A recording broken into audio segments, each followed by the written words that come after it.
For those of you who are online, everybody here knows me, but my name is Tawanda Bond. I am the Senior Director of Teaching and Learning, and I will be your host for this evening. So tonight, this is our agenda. We're going to do a welcome, and then we're going to do a little bit of assessment information. We thought that because this is our strategic planning season, this would be a wonderful time for us to just give some additional information about some of our assessments that we use internally that may be lesser known to the general public and also to the board. So we are going to take some time to do that with our cross-curricular team.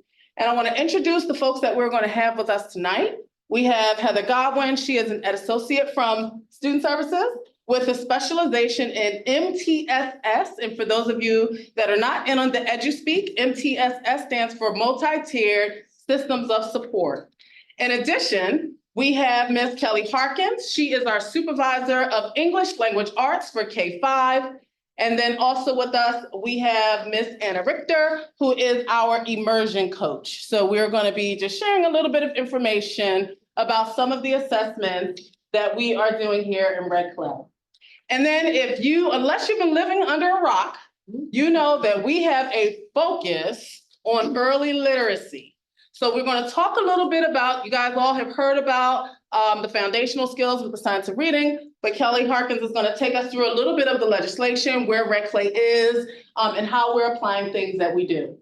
And then we're going to do a mini district data dive using some of our district data profile information, because what we like to do for the board is give you all just a taste of some of the exercises that we are doing as internal teams and as leadership teams as we are developing key performance indicators for the strategic plan. And that is what KPI stands for, so that everybody can kind of have an understanding of the process that we are going through.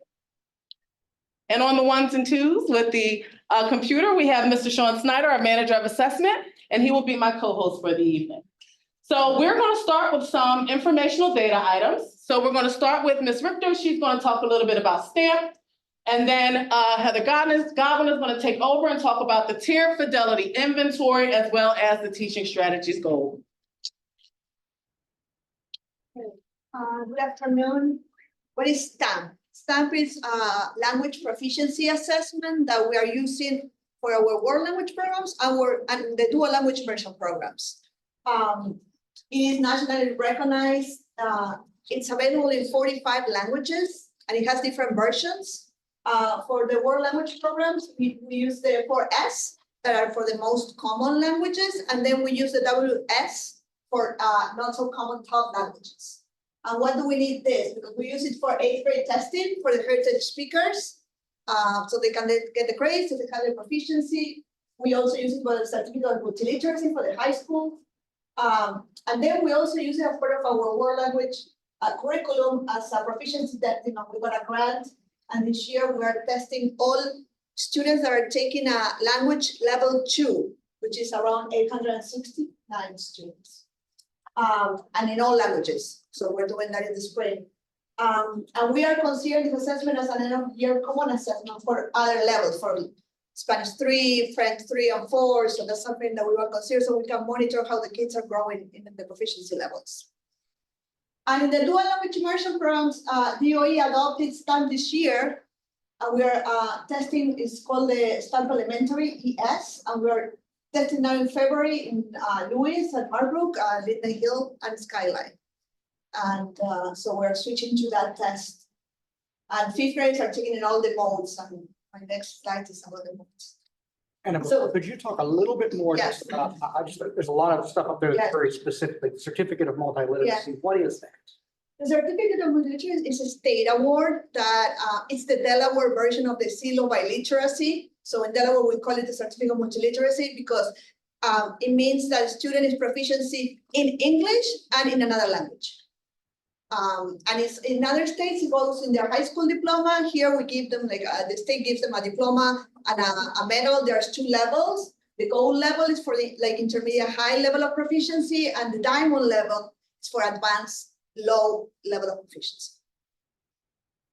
And last year we got 40 students. I was going to say, highlight. Yeah, very nice list. Multiliteracy, yes. And this stamp is in addition to all the other tests that the kids take? But in world language, we don't, it's the only one that we. It's the only world language, but they Yes. still take all the others. Yeah, then they take assessments in the classroom, but it's not like, this is the only that is like national recognized and standard based and all of that. And we replaced the Apple test Yes. with this test. So we did take a test away when we added this test. And it shows how proficient they are in their Yes, on language. a series of different levels. Yes. Yeah, writing, reading, Yes. listening, and And- speaking. For example, in the immersion programs, because we do it every year, we are gonna see how a student did in third grade, fourth grade, and fifth grade, so how they really do in the language. It's great. So there's the 4 modes, like the regular stamps, students take 4 modes. That's the average what it takes. They normally take it like in 2 days, they do 2 sessions a day. Since last year, when we started using the stamp, we created like testing protocols for school, codes, we did training for the counselors and the teachers. We adapted the policy for the credit payment. Yes, we offer support for implementation, especially when we get requests of a new language and something that so then we had to ask for it and go and support the school, because sometimes it's kind of hard to use a keyboard in Urdu or things like that, just to make sure that everything is in place. So this is the first year we'll have stamp data. We had it from last year. Last year, we started using it. Actually, last year, like the DOE grant, we did through Apple because they were not offering a stamp. And now this year, they offer a stamp as an alternative. And we said, okay, let's do everything with stamp. So we had everything. Thank you, Anna. And just as another piece too, the implementation of the STAMP test, it actually supports the DOE's multilingual learner strategic plan. It helps us provide a roadmap with increasing outcomes for our multilingual learners. So thank you, Anna. So do MLLs take this too? Well, they're gonna start with a different test. They'll start with access testing, and once they've reached a standard on that, they're exited from that particular program. And then we hope that they're going to be in programs that But they take. on the immersion programs, they do, like the students at Lewis take access and take stamp, Yes. with their 2 languages. Mhm. And at the high school level, our heritage speakers take stamp when they wanna, like get the credit for the Spanish that they have, they take it and they can get the credit and then choose whatever they do. They take another language level or they go to another level.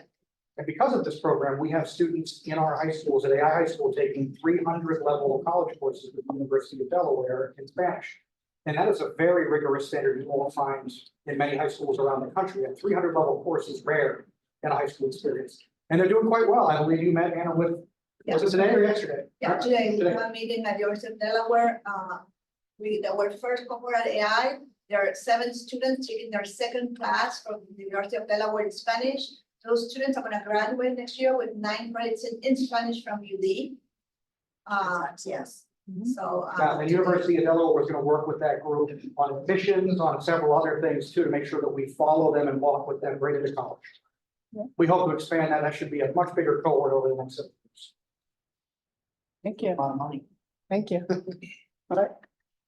Okay. Okay, so the tiered failing inventory is a little bit different than the other assessments we do because this is actually an opportunity to assess our systems within our schools. So it's not something that we're using to assess students individually. So this one's a little bit different. As Dr. Bond mentioned, my kind of focus is MTSS.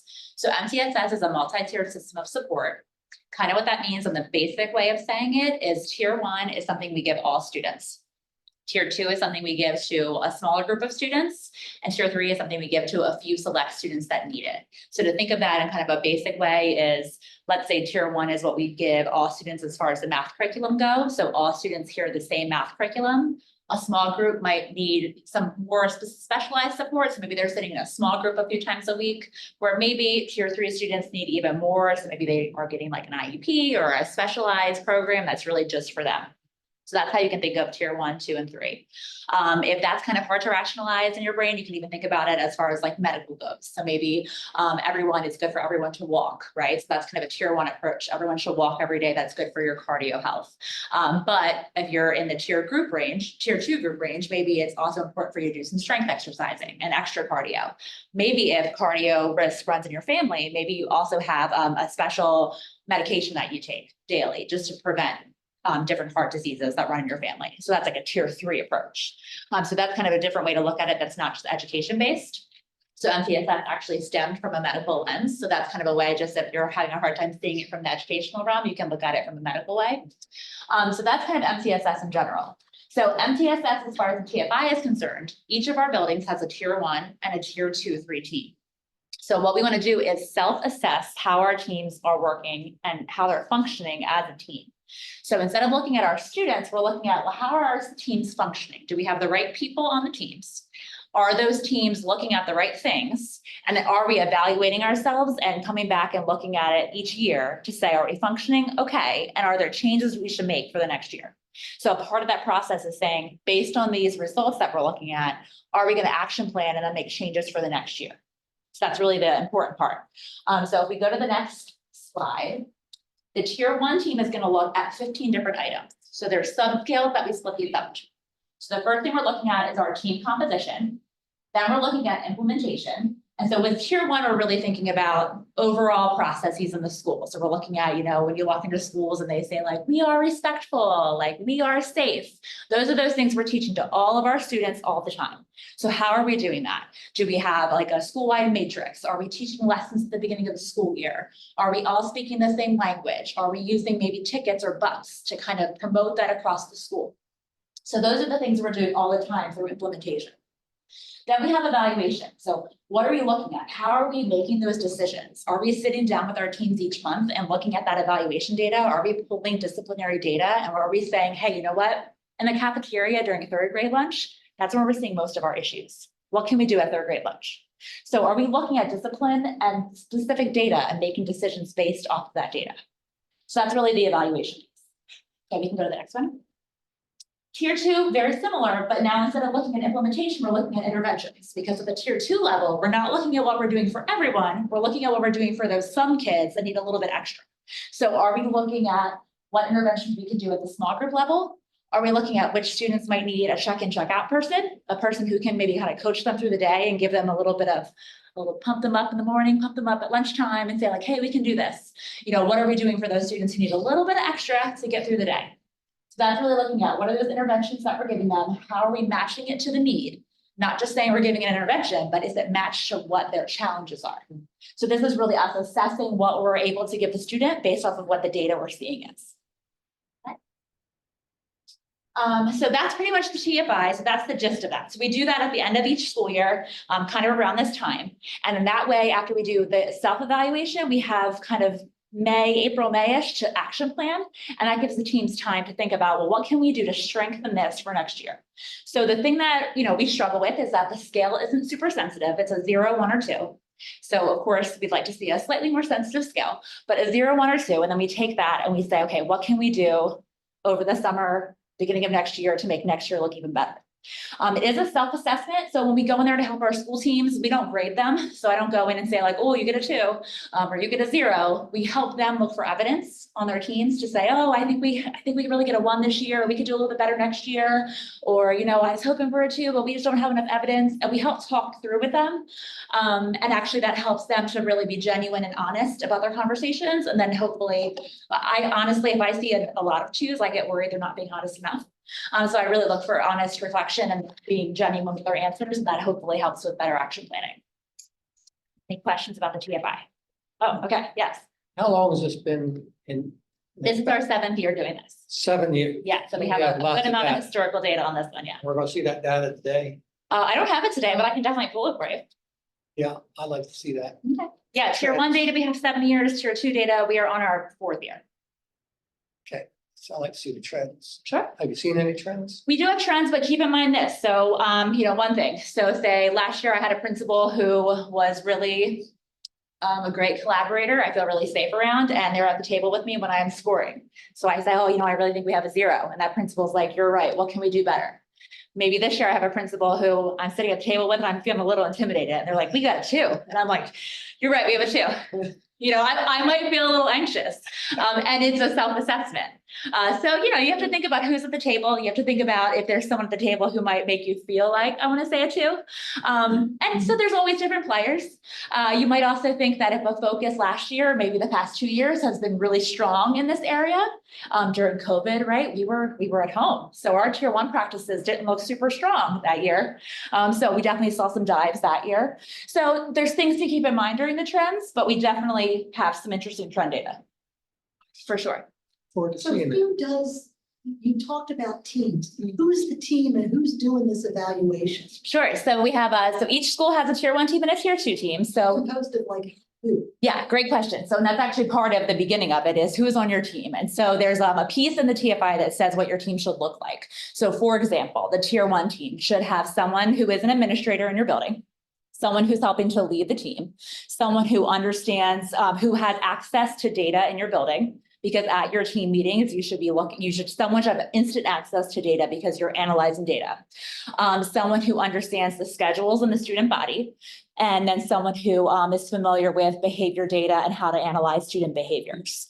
Also, you should keep in mind that it should look reflective of your student body. So you want to think about percentage-wise what your student body looks like and make sure that you're thinking about that when you're thinking about how your team looks culturally, representatively, proportionately. So you want to think about kind of all those things, considering though that this team is voluntary. You can't make anyone be on this team. So it's all suggestion and, hopeful that you get the team to look the way you want it to look. But there are certain things you want to aim for each time. And that team is the one that does the assessment. That team does this assessment on their team. And then we have 3 coaches at the district level. So it's myself and we have 2 other team members on my team. We then go out and coach those teams and support them through this process. So those team leaders meet with us every other month. We have coaching for them. And then at the end of the year, they do this. Any other TFI questions? I just want to say thank you for including the link to the TFI scores. Sure. So so basically there is a link in there. It's about 30 pages long. It shows the rubric. So each of those different features, there's a rubric to explain how you get a 0, 1, or 2, if you felt like diving into that. Which one is good? Which is the 0, 1, 2? The 2 is the better, but again, how you look at it, right? Because if I see too many 2s, I think maybe you were a little too, got 2. I feel like maybe you didn't look into it hard enough. Because I always think you can do better. So if you have too many 2s, maybe you think you've already done as bad as you can, and I worry about that. Okay. So teaching strategies gold, I'll go a little bit quicker now. I know you have a lot to get through. So this is around preschool. So teaching strategies gold essentially is a mixture between, if you think about when you used to take like little kids to the doctor's office, they always check for milestones. So it's basically a mixture between when doctors check for little kid milestones and also when you're in school and you do assessments for students. So it's kind of like a mixture. So preschool teachers, this is how they assess their students. There's 38 different things that they're looking for. And essentially they're kind of giving them a task, right? So I might be looking, I might say, oh, someone threw a ball at Jose and Jose tried to catch the ball. So he's falling into this category. And that tells me kind of what age range Jose is falling into. And then I can tell, oh, is this the right track or not? Okay, I can see that Dr. Bond, it looks like she's trying to share that toy right now. So that's good for this age group. I can tell that she's falling into this category. So these are different types of things I'm looking for. And then there's 38 different categories that I'm trying to assess, and I'm giving different, trial pieces for them to do during that time. Okay, and that happens 4 times a year during preschool. So it's pretty lengthy, it's pretty meaty, but there's different times because we want to check for those developmental milestones all throughout the school year.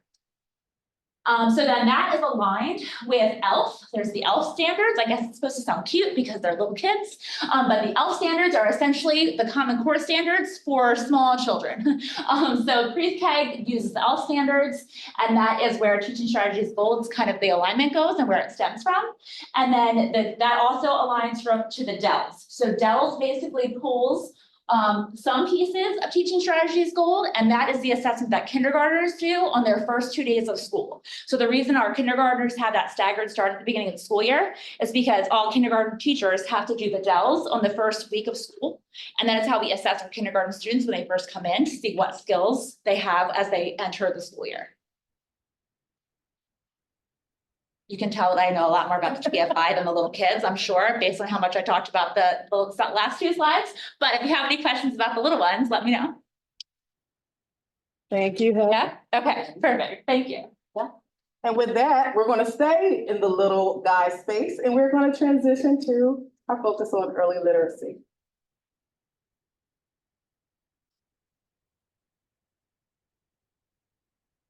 Leave you with that great quote to read through. And I want to preface that for the most part, and if you missed the introduction, my name is Kelly and I'm the supervisor of elementary ELA, kindergarten through 5th grade.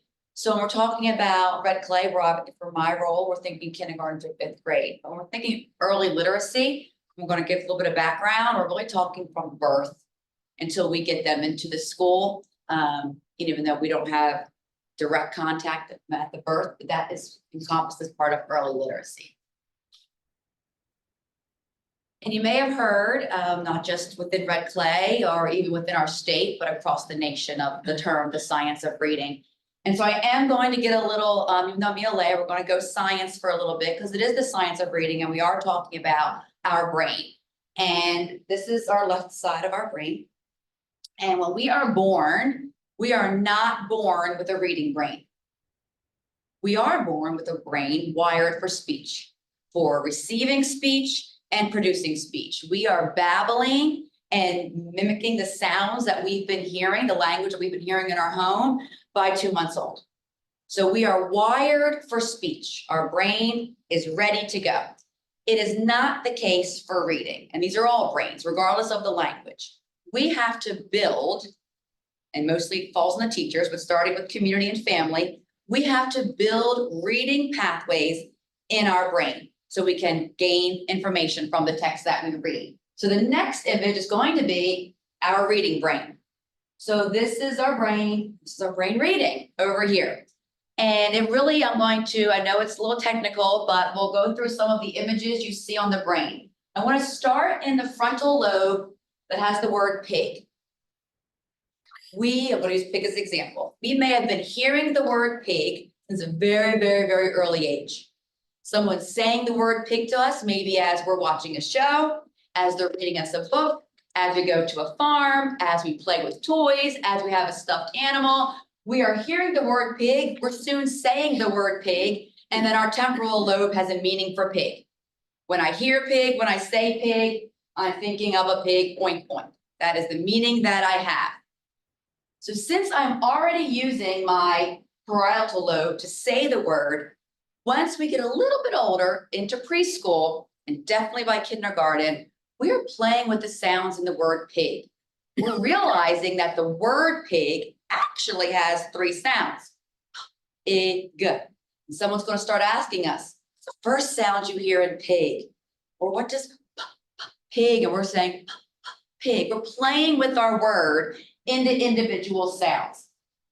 This is important because then our teacher's going to come along, depending where we are, pre-K, definitely in kindergarten, and they're going to show us letters. And they're going to say, this is a P, and the P spells, and I'm making connections. The P spells, so pretty soon when someone says, what does the word pig begin with? We're going to be like P, because I know the P spells. When we're reading, our occipital lobe in the back of our brain sees a letter string. For the word pig, we see P-I-G. And we lift it with our eyes, and we're attaching it to the individual sounds that we know that those graphemes, those letters spell. And then I put them back together. This happens in milliseconds. And I say the word pig, and then my meaning processor says, I know what that word is on the page. I read it. Now, I chose the word pig here because it could be a multi-purpose word, but for the most part, pig has one meaning. So I could say pig out of context, and we're all going to think of that pig.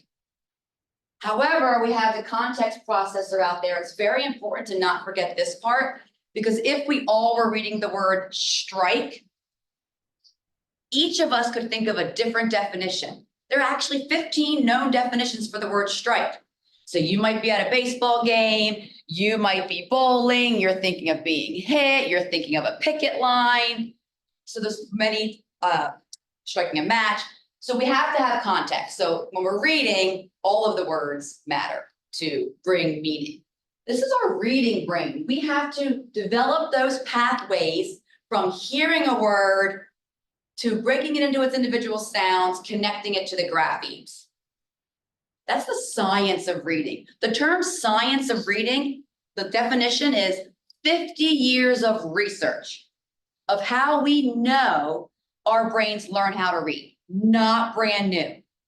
Not brand new, even though you might think the term is relatively new. Sometimes the research takes a while to trickle down, but it's not brand new. We're on the right track. In about 2000, we were on the right track with the National Reading Panel, but there's always some hiccups in the road. And in the last 10 to 15 years, the more technologically advanced brain image scans show us what a non-reader's brain looks like when they're attempting to read, or a dyslexic brain compared to a fluent reader. And we see all of the brain images light up. And so we know which pathways are being fired. So when they come to us in kindergarten, our job, I call the teachers neurocognitive engineers, because we are changing brains by teaching them how to read. Going to share with you 2 science of reading models. I know you're getting a lesson maybe you didn't think you were going to get, but it shows the importance and the challenge we have and why the emphasis needs to be on early literacy. One model of science of reading is called the simple view of reading, developed in 1986. They said if we want the end result to be reading comprehension, for us to read and gather meaning from what we're reading, it only takes 2 factors: word recognition and language comprehension. Word recognition, being able to read the words off the page, recognize them. Language comprehension, understanding our language, having vocabulary, background knowledge, experiences, knowing the difference between idioms, and being able to make inferences. All we need are both of those factors in this math equation to get our end product. However, here's what can happen in this math equation and why it's super important to know that it's a math equation. So you're going to indulge me a little bit. I'm going to assume that everyone in the room and watching, we have high language comprehension. We come with a wealth of information and background knowledge and high vocabulary, and we feel comfortable with our language. So I'm just going to ask you to read to yourselves one simple sentence.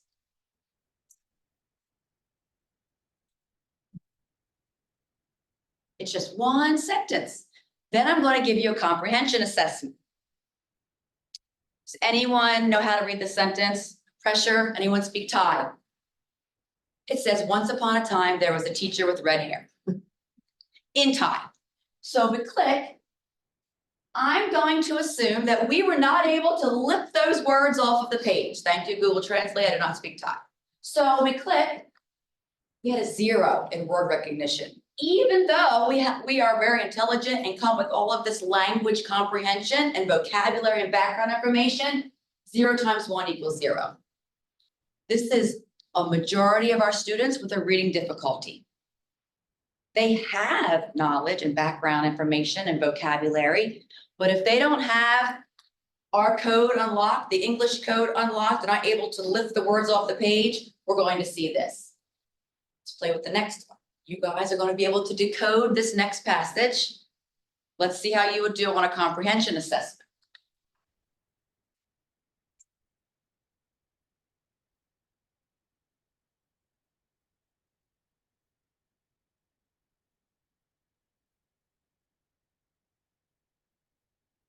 I'll speak for myself. If I had this passage and then I was given a comprehension assessment with those high level, higher order thinking question, I might not do so well. Even though I can read this. In the morning, Ben looked at the spaghetto. He was schwanked to see its needle socks look dirty. What have you been traggling? I can read that. Sound like I know what I'm reading. Wouldn't do well on assessment.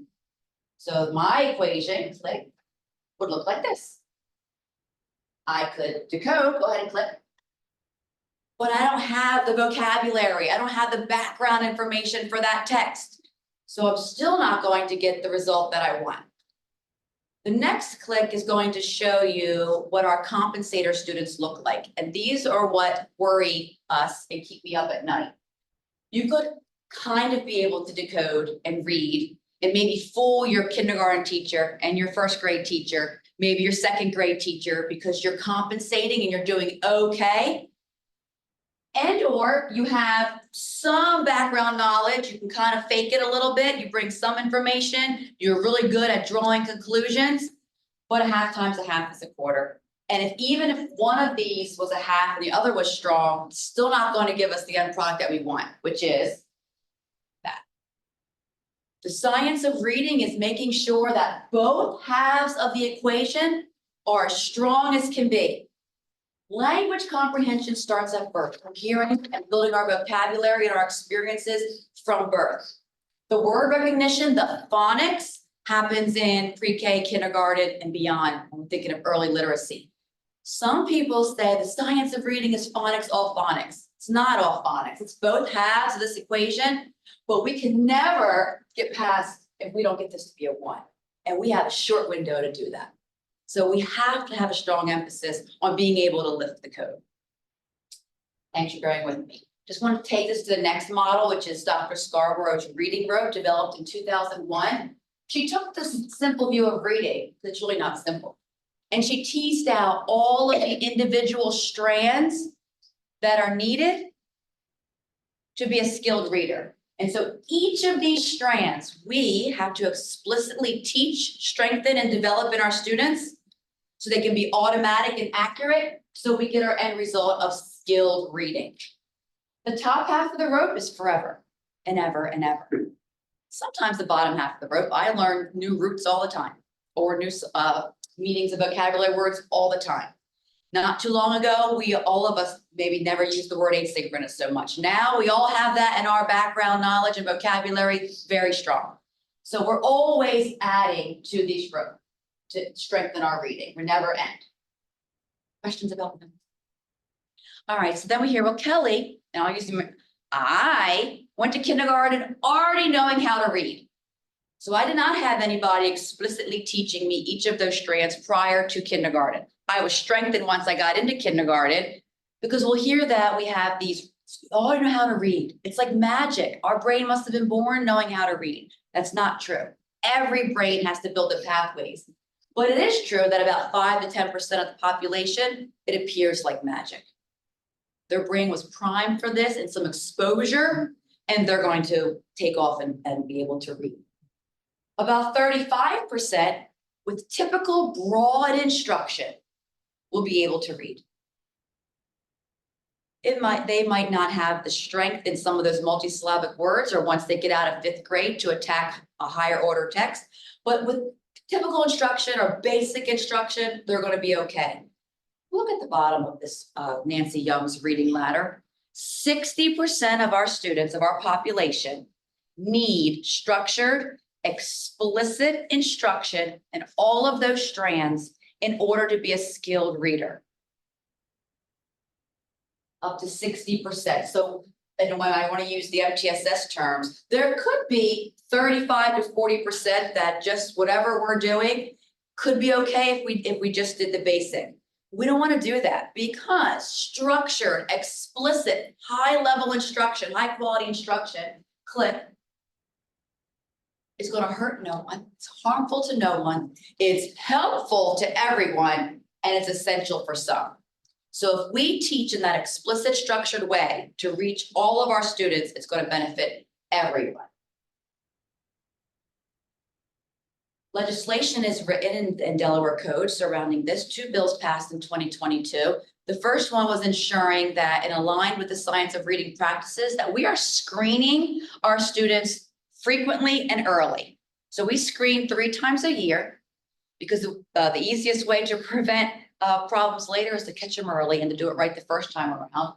In kindergarten and 1st grade, we use Acadians, formerly known as Dibbles Next, to screen our students. And in 2nd through 5th grade, we use iReady. We give this 3 times a year to screen them for any potential reading difficulties. And the second piece of legislation talks about our high quality instructional materials, making sure that they are aligned with the science of reading research. And in Red Clay, they gave us until 2027, but we are already rolling it out here in Red Clay. So these resources that we're using in the elementary building, ReadyGen, we're continuing to use for the language comprehension factor in the simple view of reading. Those are our rich read aloud stories, our vocabulary, our background knowledge, our writing program. We're continuing to use Ready Gen, kindergarten through 5th grade. Kindergarten for the word recognition, the phonics and phonemic awareness portion, we're using YouFly Foundations. And 1st, 2nd, 3rd grade, we're using 95 Phonics Core Program, which is another educative, cumulative, structured literacy program in Red Clay to build up the word recognition half of the simple view of reading. And that's where we are. Questions? Your brain's okay? How long have you been doing this? So I know I've heard about the science of reading. So how much data do we have since we started doing this? We're in year 1 of implementation of a structured phonics program. Year one. We are in year, This is year. we are in the midst of year 1. Now, we have the data to show that it's been needed. We have longitudinal data to show that's been needed. And we did have a very strong pilot last year where we had 84 classrooms pilot those 2 resources that we have new this year, YouFly and 95. And so the data was phenomenal. And then we implemented year 1. Because I know that there was a news journal article where I guess all the supers and whatnot were getting on the Department of Education about how Delaware is not set to do this stuff, to do this early literacy.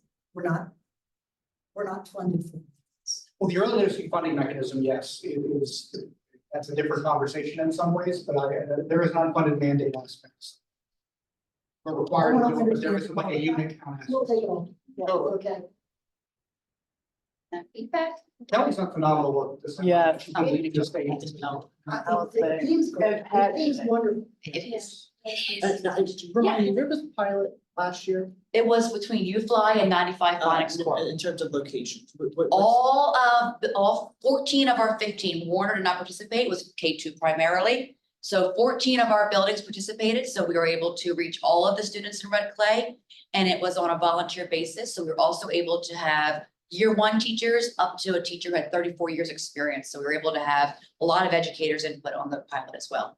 And we did a data collection and study with the group, was control group, and then the group that got the treatment, and the increase was incredible, especially for certain subgroups that are generally not successful with early literacy Correct. activities. So we looked at that, and Kelly made a decision, I think it was a wise one, to actually go with 2 different programs because the YouFly data was so much stronger at the kindergarten level, if I remember. I think that's one of the main reasons. And then the other 95% were stronger in the other years. That put a lot more work on Kelly, but it was the right thing to do. So we have a control, in each school, we have control group. Yes, we have, the only thing, I wouldn't publish the study because the group was voluntary, so sometimes when you have a voluntary group of teachers, they're a stronger teacher because they volunteers. And they have But- buy-in from the beginning and A they little more have positive, a interest. little more buy-in. If you think about what you said though, too, and the statistics in the breakdown, when you look at, I believe, 40% of that breakdown that you had in there would struggle with reading, if I read that correctly. I'm sorry, the other way around, 60%. 60%. And then you look at the Struggle. literacy proficiency rate in Delaware. That matches up. I think 42% of kids are proficient, which leaves almost 60% that aren't because they've been getting the other type of instruction for almost 20 years. And it's important to know that it's harmful to no one, so I that know. it's harmful, everyone will benefit from this structured literacy, even if they're those magical readers. Because again, the research will show that they'll hit 3rd, 4th, 5th grade, multisyllabic content, science, social studies, and they won't be able to magically decode those words anymore. So we're building in a strong foundation for all. And what was the reason that one of it chose? They're in 3rd, 4th, 5th, so it was the K2 primary programs. They're doing it this year, they're 3rd grade team, but last year they didn't have anyone that was able to vote. Now, I've also wanted to mention, I've seen science of reading lessons in action, and I was highly impressed. I got to do a sit-in at Kara Patty's classroom. That was a treat. It was phenomenal. It really was. She was using the YouFly I kindergarten, yes. was highly impressed, and just their ability. These lessons are pretty magical, and I will say, aside from the student data, the teacher collected data, again, from a year 1 to a year 34, is that they realize this is what they've been missing as an educator as well. These programs are educative, which means they're also supporting the teacher in delivering this. Because elementary school teachers, we are the experts in all content areas. And truth be told, that's a challenge. I mean, elementary school teachers, for 20 years, being expected to know every and anything about mathematics, science, social studies, SEL, and literacy, reading and writing. It's great to have a program that supports you. In fear of belaboring the point, but I also wanted to mention it was, what's most shocking to me definitely was, when I went to school, everything, a lot of times is very lecture based. And, when you learned how to read, it was, you were given a lecture and then it was your job as a student to then apply Yeah, that lesson, and all of that information. What I witnessed was like nothing I've ever seen before. The learning was so interactive.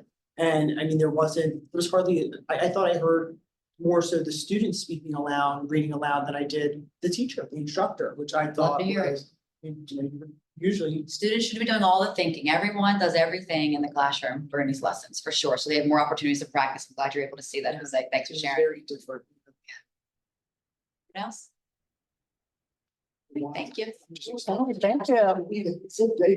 Now, going from the little That's what I- to everyone. You sit So- and you listen and you take notes. What you're gonna get now is a sample data set, it's a mini data set, it's like a minuscule piece of the data set that we typically analyze across the district. And Dr. Neesmith, online, you can find the data set on Board Docs. Okay, The data thank set you. is also in Board Docs, so you can follow along with the activity. So in a second, Mr. Snyder is gonna get you all kind of familiar with looking at data the way we look at data. Because typically, a lot of times we'll give you data sets that are already synthesized and ready to go. So when we have the conversation about KPIs, which are key performance indicators, and how we sort of sit down to think about developing them, looking at data in this format is helpful. So the board is going to engage in an activity in a couple of minutes around this data set. So the data set that we have for you tonight is academic data, but these are some of the pieces of data that we typically look at. So Sean, I'm going to turn it over to you to get familiar with the data set. Let's take a look at what you have. Now, this is a high-level data set just for the purposes of the activity, since we only have about an hour to work with this stuff. When we bring together groups, we may have a 3-hour meeting with them and give them just reams of things to pour through. What we have first is our demographic breakdown. This is a static data set, which means it's a closed data set from last year. I wanted to work with things that were started and finished, not dynamic data sets that might be different tomorrow.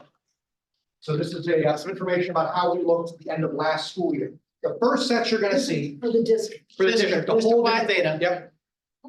The first thing you're going to see on page 2 is up at the top, our proficiency rate in both math and reading, and then broken down by grade level. The colored chart right here, red, yellow, green, and blue, those are the performance levels. In Delaware, when you take a state assessment, performance levels are generally 4 levels. 4 being the best, 1 being the lowest. Red's obviously 1, then yellow's 2, green's 3, blue is 4. Proficiency is a level 3 or a level 4. So we take green and blue and add them up. And that's how you know what the proficiency level is per grade band. What we have right here are broken down by grade level, the proficiency rates in math and ELA using the Smarter Balance Test, which is an assessment that we give in May every year to every student, grades 3 through 8. Below that, I'm sorry it's so small, I create a trend line for each one of each year so that we can see how we're doing over time. So obviously, when we look at data sets right now, we kind of look pre-pandemic, post-pandemic, and then there's that big goose egg in the middle, which any data scientist hates a 0. It kind of throws all your charts off. I do make data sets sometimes where we glaze over that year, but I wanted to put it in this data set just so we remember there was a year where we did not take the assessment. Then the second year, Is that showing the trend line? yes, The 0 is showing in the. you'll trend see that like giant line. Yeah, dip. okay, got it. And then the year after the trend line, it's important to note that that data set is only about 50% participation. So we would not have enough students in the 2021 set to really draw conclusions about the district globally. That becomes active again in the 2022 and 2023. We have enough participants. You generally want to have about 90 to 95% of your students participate in an assessment for it to be considered a valid assessment that you can make all kinds of decisions using. And we meet that standard, except that's statewide in 2021 and 2020. The next page after that, you have SAT performance. This is broken down by state. It's broken down by district. And then total group means the entire United States. Sorry, I'm realizing that these classes don't do a good job reading anymore, so I'm just going to put them up here so I can look at this very small print I gave you. Green, once again, is met SAT only gives you 3 buckets. And you've got green for MET, approaching, which means you just are a few points away, generally between 10 and 15 scale score points away from meeting proficiency. And then strengthening skills is what they say in SAT language for you didn't meet the proficiency level and you're kind of a ways off. As you can see, that's broken down by district, by state, and by total group. Red clay on the SAT, we generally exceed all those standards for proficiency, but it is concentrated in certain places. Underneath that, we have something called iReady. iReady is our internal measure. All districts and generally around the country are required to do something called a screener. It's a diagnostic screener for a number of reasons. This is a spread right here of 2 pieces. The top one is your spring window and the bottom one is your fall window. It's broken into 5 domains. Dark green, green, yellow, red, dark red. Proficiency is anything green with that chart. So if you're green, you're proficient. If you're yellow, you're close. You're a grade level or less off. Red, you're looking at 2 grade levels below. Dark red, you're looking at 3 grade levels below. This top one is math. The next page is math broken down by grade level. Because I gave you smarter balance scores by grade level, I wanted to give you iReady scores by grade level. The next chart after that is reading. Same situation. Broken down by grade level, broken into the same 5 domains. And then finally, the last page, we have science and social studies. Now, the first number is your proficiency score. That once again is adding together level 3 and level 4. And that tells you your percent proficient in your district. In science, that's 22.94. And in social studies, that's 35.64. From a state comparison, that's pretty good. From a number that I'm putting on the page, I'm not super excited about it. But when we compare it to others, it's not that bad. Obviously, we would like those numbers to be up in the 80s and 90s, Frank. All right, so for our purposes in this activity, we want to take a look at this data set. If you were a group of like supervisors, maybe, Kelly and her colleagues were all together, and I might give you a packet that is, really related to our elementary literacy programs, give you a whole bunch of data on that, and then she would sit with her team, do some analysis, and answer some of the questions that I have here on the next slide. Can we click on that? I have a question or comment before you go ahead. So for the people who are participating virtually, you said it to me, but they can also access the document, correct? In Board Docs. Okay, thank you. All right, so we want you to review the data set, take a look at the questions, and then we generally would have you either form groups. The groups will be pretty simple here, groups of 2, I think, or you can work independently if group work is not your thing. We want you to write down answers to the questions. Group work is not our Right, function. That's okay. If you all want to be an army of 1, that's fine. We'll have 4 charts. That's great. We gather what we see trend wise, and then we kind of compare notes because nobody knows everything. Multiple eyes on a data set.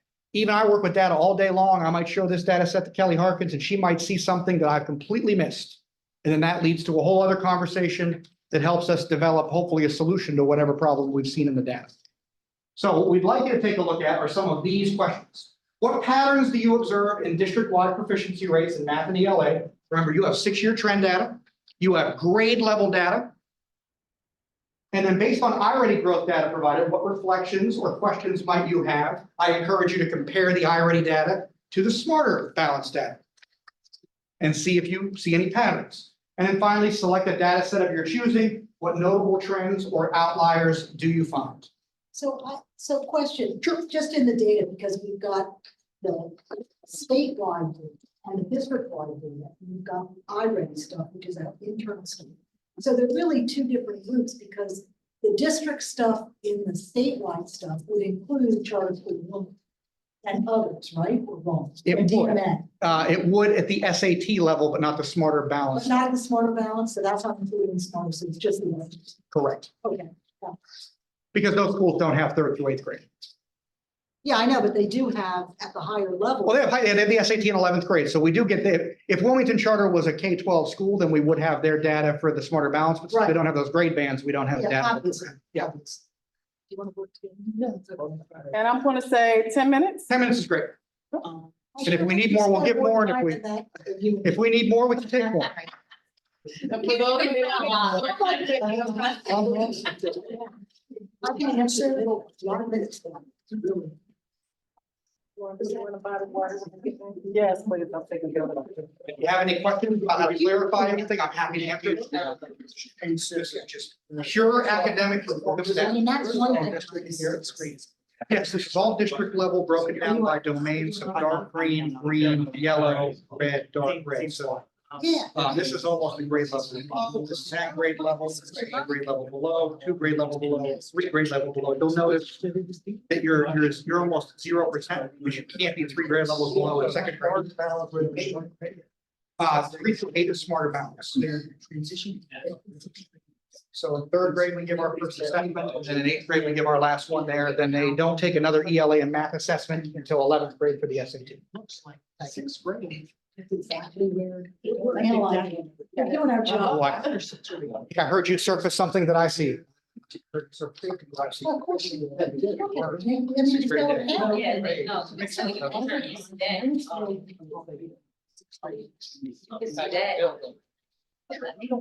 With other rates too. This is like. Even with other rates, reading, it's the same. That's where the, you know, and I do remind myself. Great. Take care.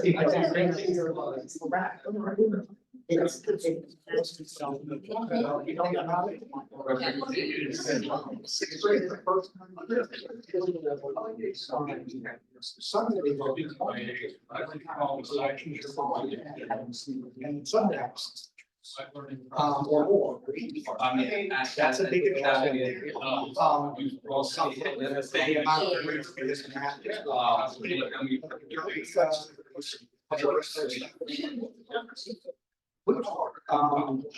and then I follow the 12-year-old and he's, what I find, 6th grade transition. Well, 7th grade. But that is not. There are 4 magic years in my opinion. Kindergarten, 3rd grade, 6th grade. These are the magic years. Now, in the 9th grade data, we don't give this assessment. Better than. Because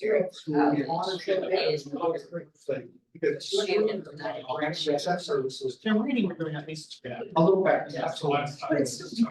And still be kids. And my question.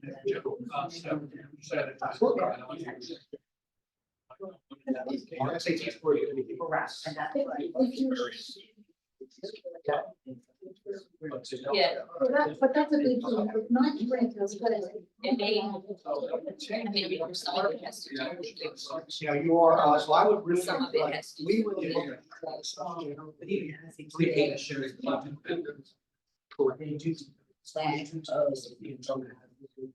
I just feel like it's be less for these areas or a number of areas, but like you want to allow it to be. There's a lot of. We don't have that here. Not here. You know, like you just told us, right, it's. So If you don't have that, you know, what's being done to fix that.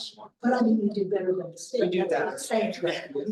Let's say it very little. Well, I think I'm gonna figure it out. I say, but it's important to. It wouldn't, I mean, they would be, nobody says, nobody says. Yeah, it shows us. Yeah. Right, But the red flag is. Well, I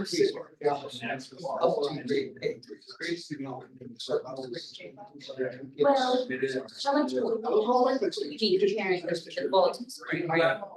Right, everybody is not Well, performing. like you said, it needs to be clear. They are, They just, they don't, they're not selecting, they're not selecting only academics. They are, your 40 times is very important, so if it is. Right. It's still good, don't get me wrong. They can't. Well, something. Levels off. We're tracking around. Jesus. I really, I think it's all for your reputation. City, informing our student, maybe six. Yeah, it's fair. Start. Yeah. You know, now, this year. Virtually some percent more. Shot. Decrease. Prior to traffic. Yeah. Sharon said that She wants to buy around to these. They're right. They sold that. Right.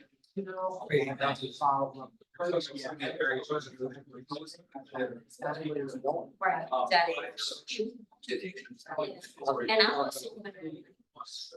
What's talking about smart? Yeah, see, that's what it's more than that, it's like, it's Well, it looks like for some people, that's really all they're not necessarily. Into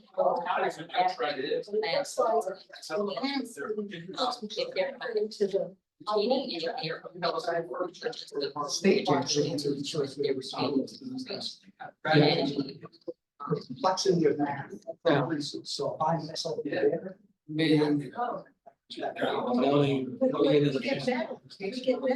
See this out. Yes, so they. The green and the, and the together. Oh, so I was reading it the other way. I thought you said red and yellow were colors. And I'm like, that's not- I thought I did that. Okay. So you can see Okay. it. Yeah, yeah. It doesn't have. It's not. You get excited. You know, like you- 1 or 2% difference in the set, you don't even generally call that change, you call that. Like one or loss or 5% or 6%, that's what we get excited about, because that can make impact over time. Now, the other. How do other states do with their migrants? Well, iReady is a thing that we've selected, so, Matt, iReady are the big, and they're called MWBA, which is the consortium that runs Matt. And it gives a very similar report of iReady. Some states have proprietary ones that states have developed, but almost the industry standard generally. iReady, MI and RI, what they used to use here, which is Math and Reporting. So, Scholastic. They all became. But. Just that is real. On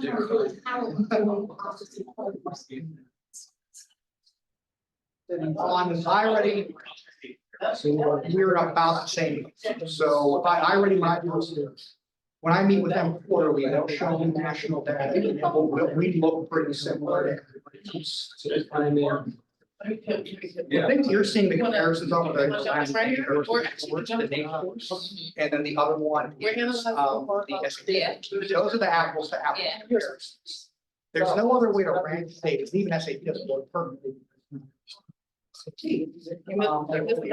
Five states, 6 states do that, and we're the one that makes everybody do. So we're looking at the questions, they're working on them as a group. Yeah, we gave them some. Or they might have to take a test, but they choose to take, sometimes they don't, especially if they choose to take the test. I mean, there's a bunch of hidden reasons why Delaware is significantly lower. I don't think the Delaware students are low. They'll shoot themselves in the foot. Like. It's unwise. I would not. We'd be better off having state assessments. We have no control on. You know, you look like Florida, you think, but Florida paid their own tax. Grade level. I believe that would have been like 2015. I think, hey, Mark. The SAT first year of it in the state, that 2015. That's why in 1 year. It's gotta be 14, 15, 16, it's gotta be in that range there. It doesn't. We gotta give different things. Teaching. They're not island. Answering. I don't wanna ignore the other side. It's a large here though. More positive. Yeah. So the ninth grade data, it's important to note that, I didn't say that, we don't give the iReady to anybody in the honors track in ninth grade, because it's a screener for special education and ESS services. And those students wouldn't need it, because they're in an honors Okay, track. that's, The 3 to 8 data is really your best set. That's. I think that means. Okay, but then that makes sense. Yeah. Yeah. But even then. You may notice like sixth grade, Not as. the transitional much. years are interesting. Yeah. Yeah, that's just harder, but But I mean. that's- With the eye, yeah, it is. So like the data set you choose, you don't know the trends like some program like.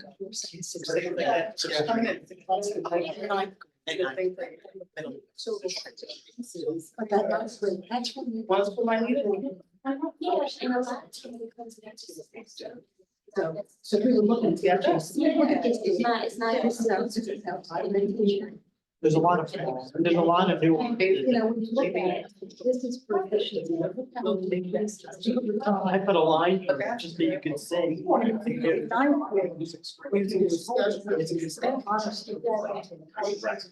So that's. English is well. providing some English literature, matter.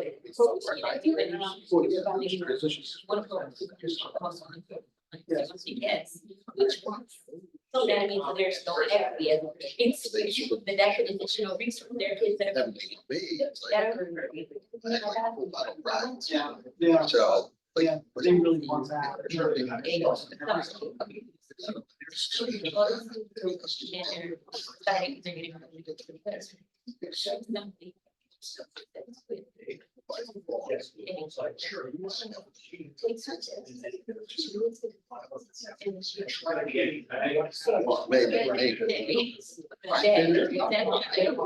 So there's 10 students and actually there's that.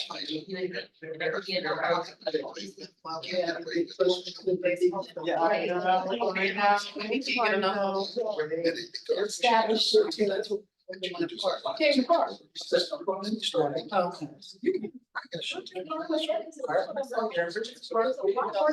yeah, you guys did right. You like my features. And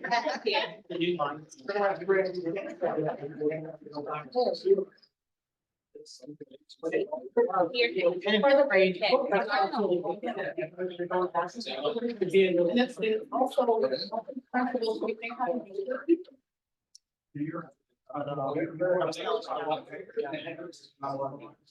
That's the problem, is that it's breaking. So you know what, let me give you, you gonna write on that, let me give you the highlighter. Okay, it's complete. As well. Are we supposed to write something? Like one of these. This guy. I mean, we could. I don't need it, I don't need it written down. Yeah, I mean, We can explain it, I mean. you know. I'm trying to do an assignment. It is easy to get stuck in there and you're like, oh, I didn't write anything down. I mean, that happens though. If you can orally explain, that's just as good. Imagine doing this with 54 people. Oh, yeah, we just did this Content recently. thing.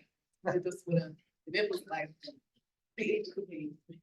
You say this is all that you observe combined. Yes, this is the district level. Proficiency. But they, you know, we have, this is the district level. Huge rat. What was it we decided on? Oh, so I, that is, I can. Gone over it this week. Yes. And I couldn't say it's on that committee, but that said. Is that on that committee? I'm on a lot of committees. Oh, it's like, I'm happy to bring the data. That's not one that I served. Well, Not because I said no, nobody asked.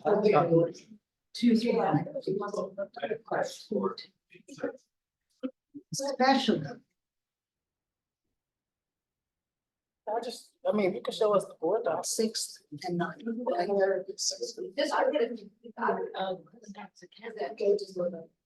And you got one.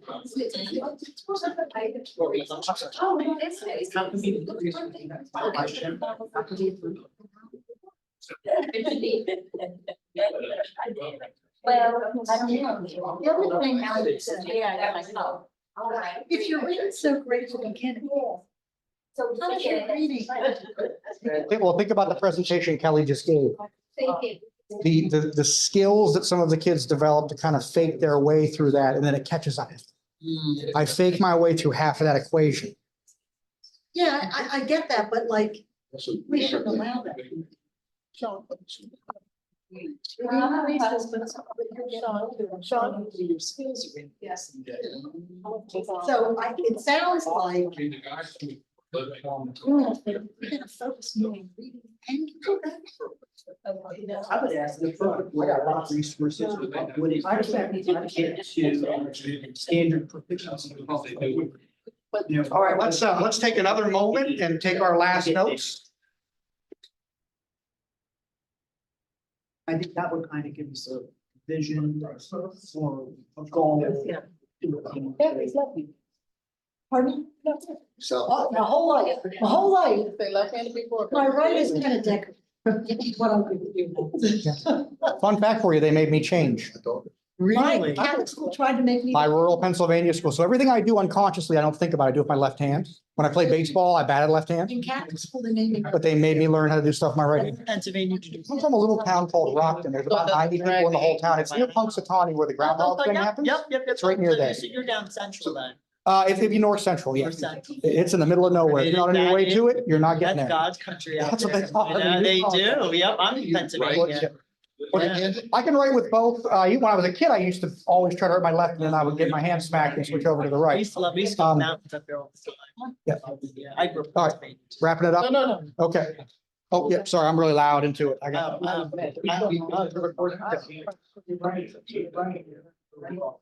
now they know where to get. Yeah. What else? Come on, guys.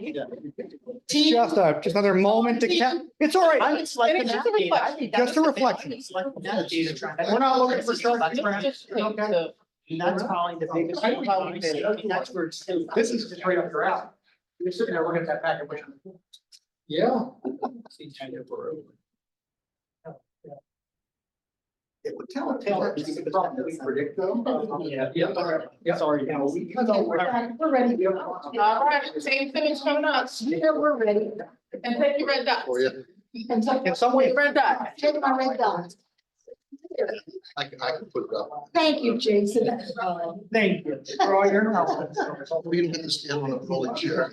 Chair. Where do you want these? Right next to theirs. Put on the white paper. Oh, it's not even that high. You can reach this one. I know it's gonna take. All right.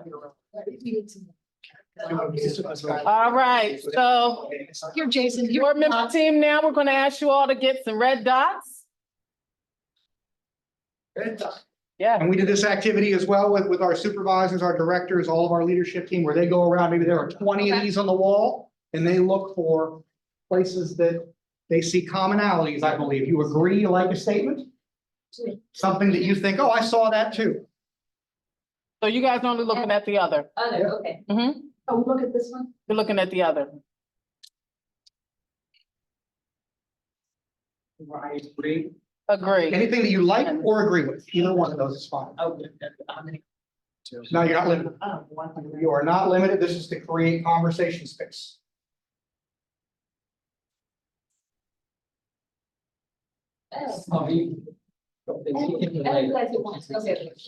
Oh, I was right there. He's teaching. Well,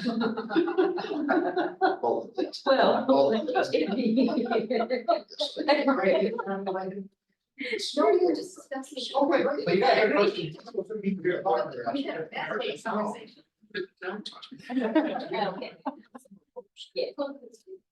Absolutely.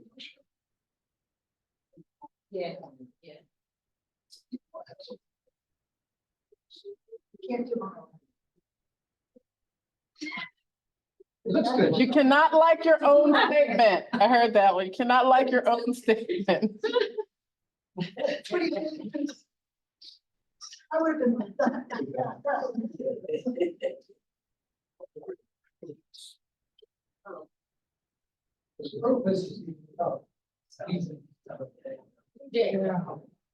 Is your new go walk? Yeah. Okay. Keep walking. Yeah. Okay. Well, you told to exclude the ninth grade ed. Yeah, well, but he's, honors. Yeah. I think they're supposed to. Not this week. Yeah.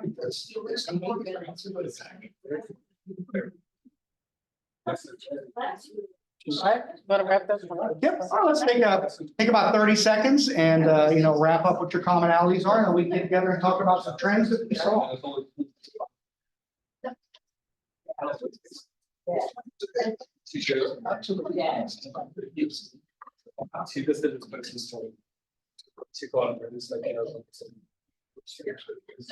That's a new dad there, he's got baby pictures on the phone, and I can always tell.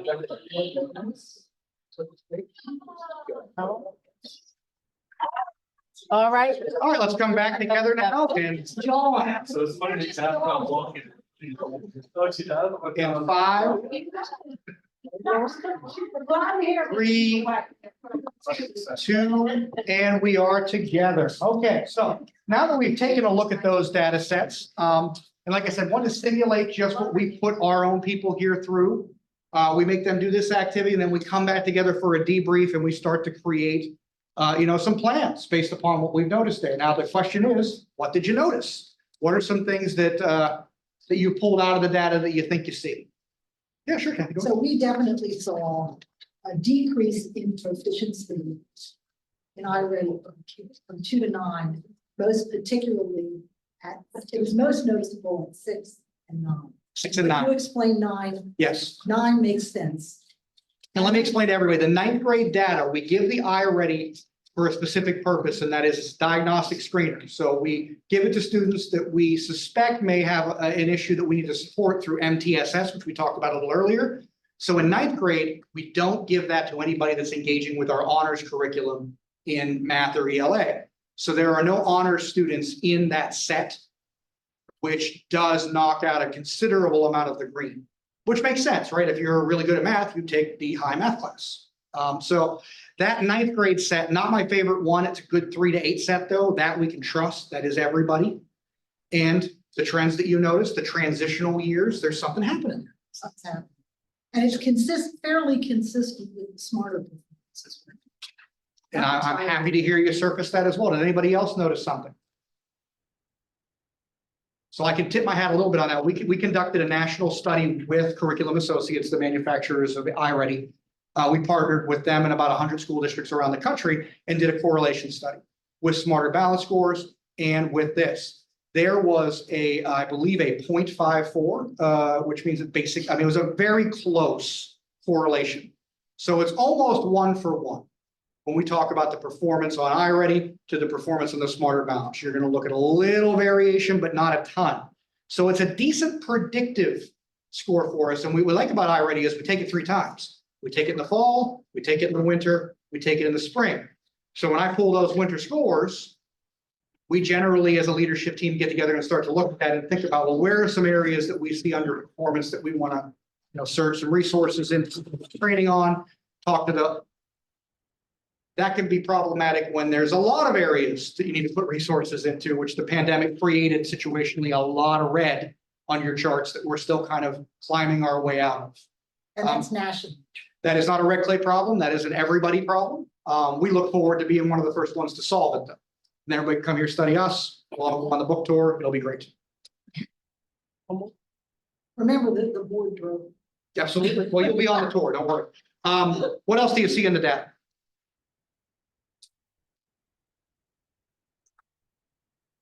Or did Kathy surface everything that we saw? Take a look at our stickers.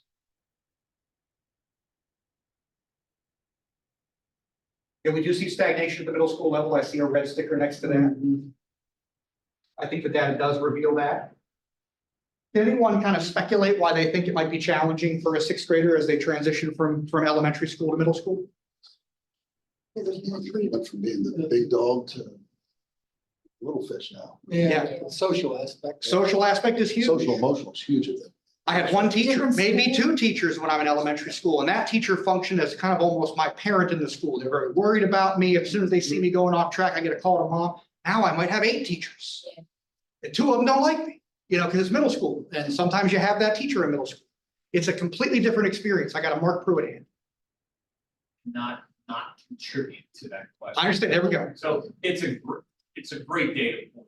I look at it Mark and I every talk about it a last lot. 3 years from 5th to 6th grade. And I think there's a claim there that there's a lot of changes. You're going from 1 teacher to 6 teachers. You're also from a standpoint of certification and.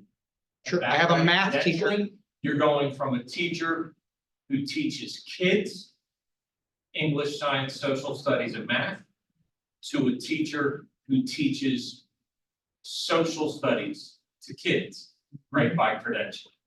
So there's a lot of factors into how we're organized systemically that change from 5th to 6th grade. And that's not an excuse. It's just, I think there's a lot of that, the amount of time this is English and math.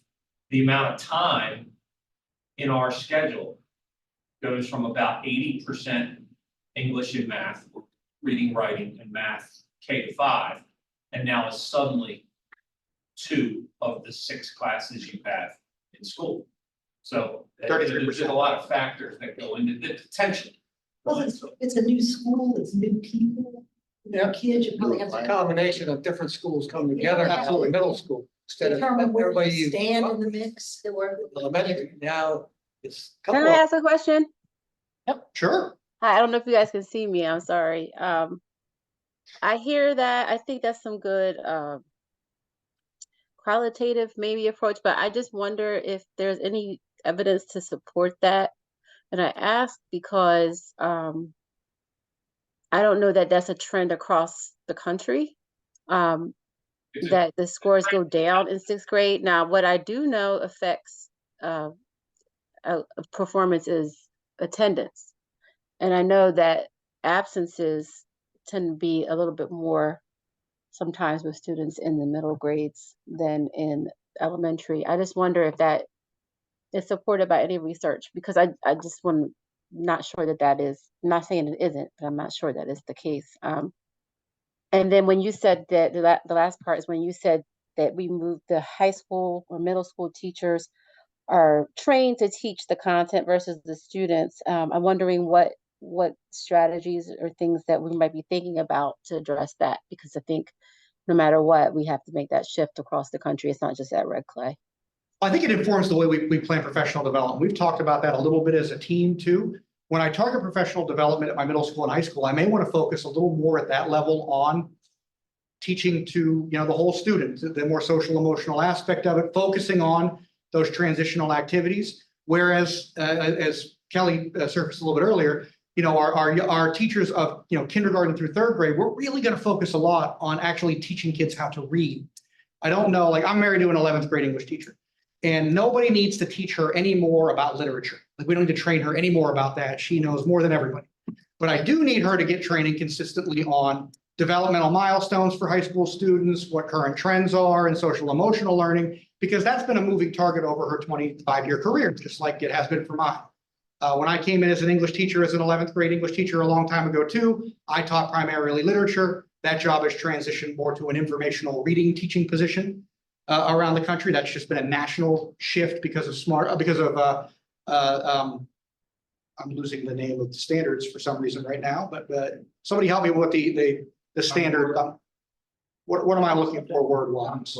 Common Core, thank you. It's late at night. All right, so it's been a long day. The Common Core standards made a shift there, which makes training necessary for that part. And Dr. Neesmith, I can certainly look at some research associated with transitional Yeah.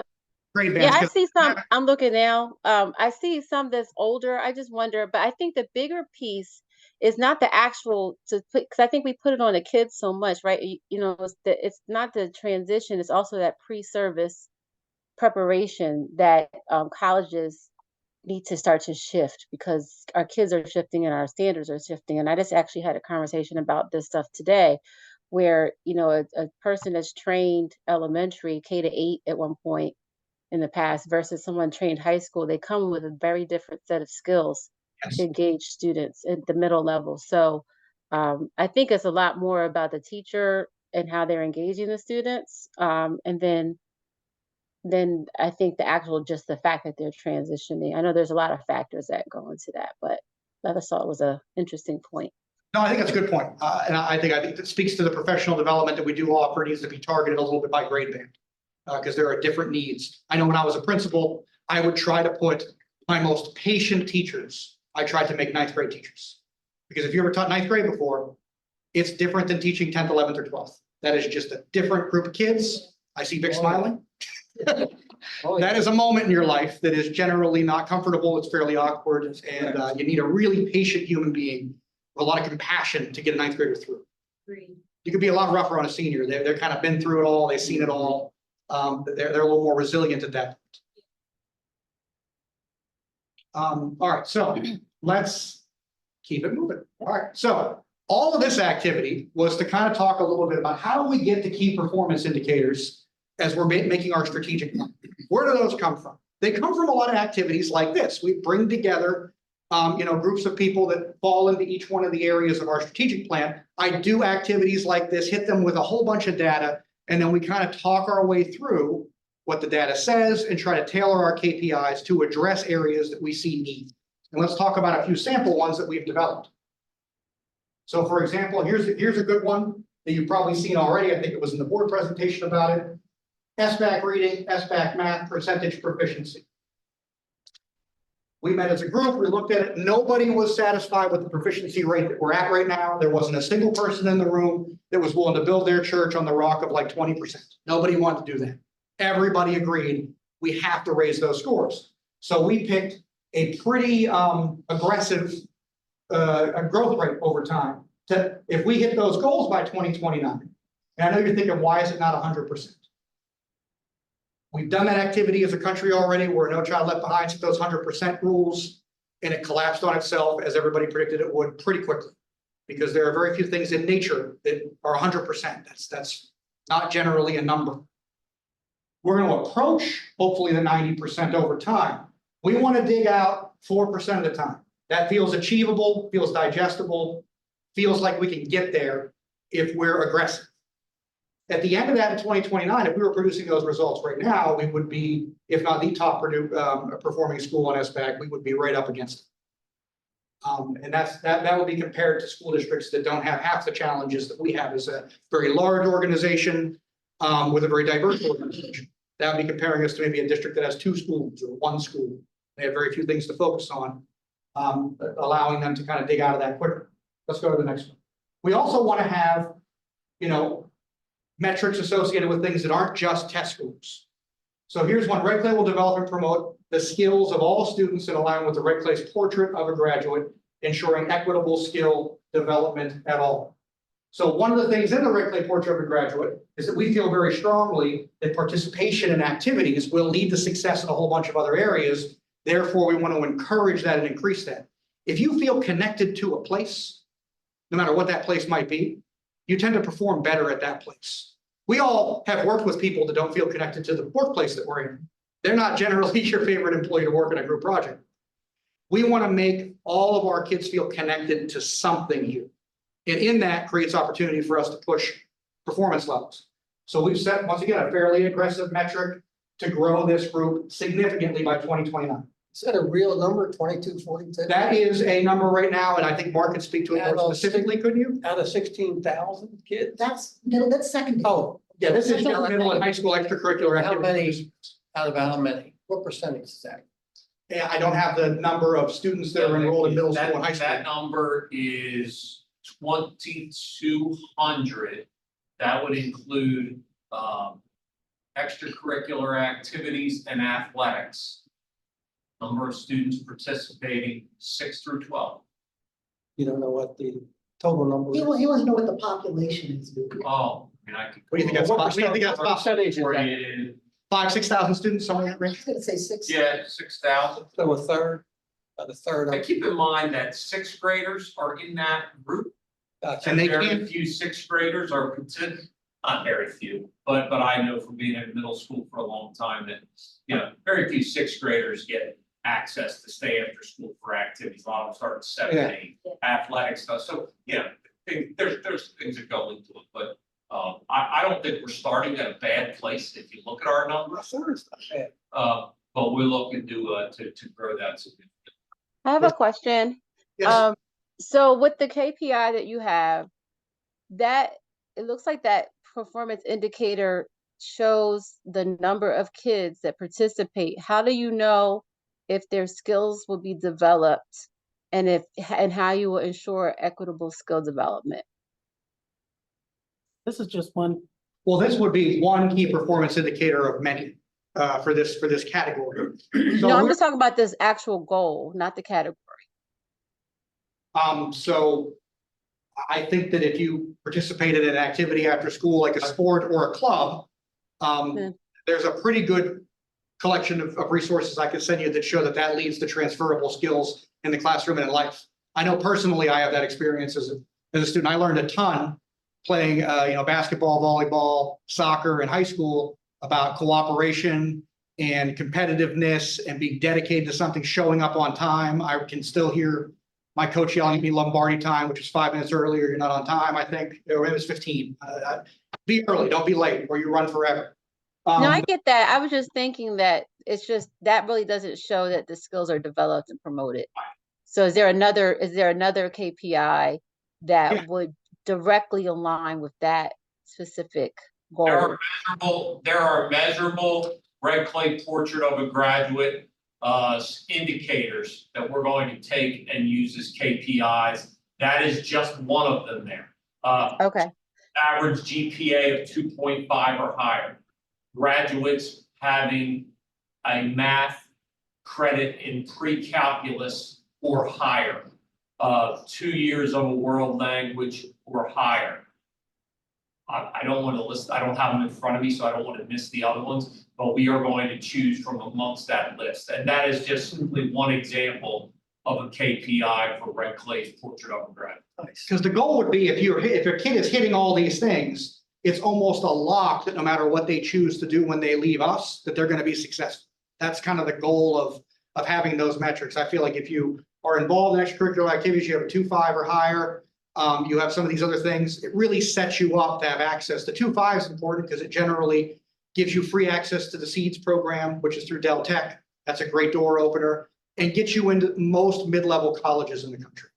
480 in On the the SAT, RW, English reading writing, 530 in math is on that. Those list. unlocked doors. And this is work that actually was completed 3 years ago that we haven't really launched. In the Portrait of a Graduate that we're looking to embed in the strategic plan. So there's a lot of KPIs that will be included under that goal. Absolutely. Kim DeYoung did a tremendous amount of work on that project. It's a great, it's a document we should be proud of. I think it sticks out even nationally. Let's click on the next KPI and take a look. All right, here's one that I made just for Dr. Ammon and his group, because how do you figure out?